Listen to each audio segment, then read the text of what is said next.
victories. But I believe that was a level up in our performance.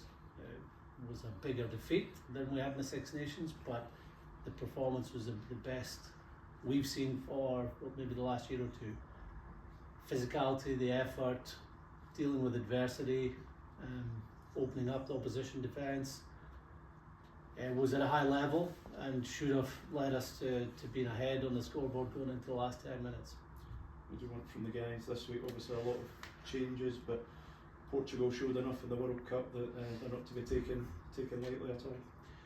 Yeah, I thought they were one of the most exciting teams to watch in the World Cup. They moved the ball wide, they were accurate, they were cohesive, and they got some good results. Beat Fiji, drew with Georgia, pushed Wales really close. So we're expecting that level of performance from them. They may not have played teams like Wales, Fiji and Australia since the World Cup. Now they have a big opportunity this weekend to play a Six Nations team.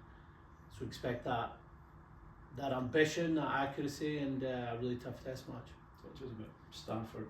He's obviously come through his challenges to get to where he is now. He's been such a big figure for Glasgow. Maybe unlucky he's got two such excellent centres playing so well at club and country, but what have you seen in him over the last year or two to obviously entrust him as a leader? Yeah, he's always been someone that is last of the training field. One of the fittest players on our team, is developed physically too, so someone that you know will lead the team by their actions. But we've seen through the opportunities I had being captain at Glasgow that he stepped up as someone who talks well, links with others, connects with the other leaders in the team, and we feel he's the best person for this weekend.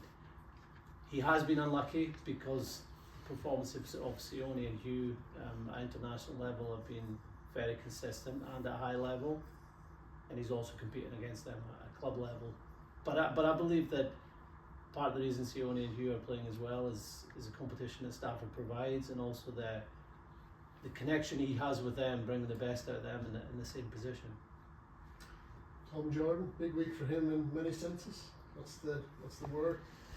Yeah, a big week, a 6-day turnaround. I think he's the only person that started last week to start again this week, and it wasn't the plan. Harry Patterson unfortunately got injured halfway during our training session yesterday, so he was due to start at fullback, but Tom stepped in really well in fullback in Fiji game, played an even better game against South Africa, so we expect him to play well again this week.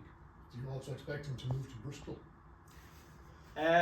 Well, yeah, this week I did, because I knew about it last week. I know he had a big decision to make last week, and he's obviously thought about it a lot, and I did inform Glasgow then, but managed to put that decision, which must have been really tough for him, and a lot of things going on off the field, to one side, and deliver a very good performance.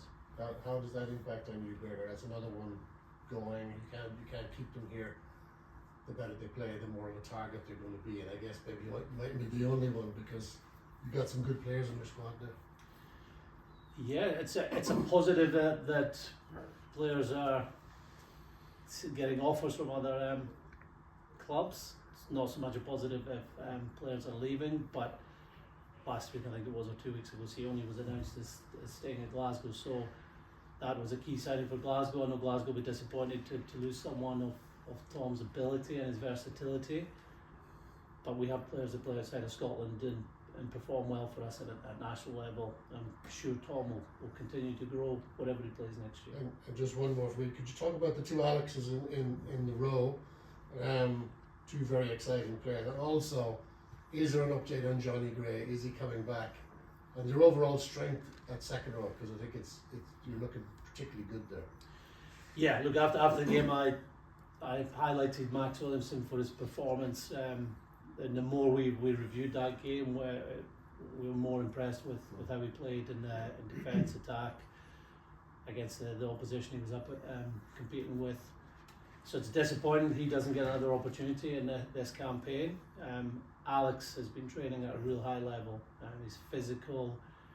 He's took control of the line out.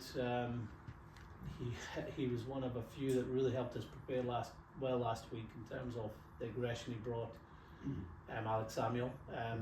Alex Craig had a very good season for Scarlets last year, was a player of the season. He's continued that this year. So we've seen him as a good blend. Alex is going to be more Alex Craig, probably more of the ball carrier, high tackle count. Alex Samuel, the physical player, but also someone who's got the height and can really dominate the line out.